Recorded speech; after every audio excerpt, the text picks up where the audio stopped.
Hello guys, ఇప్పుడు నేను చూపెట్టబోయేది one of my favourite product, అది fridge magnets.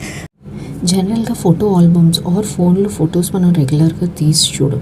So this is the best ఐడియాకి ఫోటో ఫ్రిడ్జ్ మ్యాగ్నెట్ ఉంటే అది చూసినప్పుడల్లా మన మెమరీస్ అన్నీ చెరిష్ చేసుకుంటాం. నేను ఎప్పటి నుంచి ఇది ఆర్డర్ పెడదాం అనుకుంటున్నాను, కానీ పేజ్ జెన్యూన్ ఉందా లేదా, లేకపోతే క్వాలిటీ ఎలా ఉంటుందో అని చెప్పి డౌట్తో నేను చేయలేదు. వీళ్ళ page trusted and genuine and the quality is simply awesome. నాకైతే ఈ ప్రోడక్ట్ చాలా నచ్చింది. The quality is too good. నిజంగా అది డైరెక్ట్గా చూస్తే తెలిసిపోతుంది. ఈ పేజ్ని ట్యాగ్ చేస్తా. మీలో కూడా ఎవరికైనా ఇంట్రెస్ట్ ఉంటే customise or personal fridge magnets compulsory వాళ్ళని కాంటాక్ట్ చేయండి.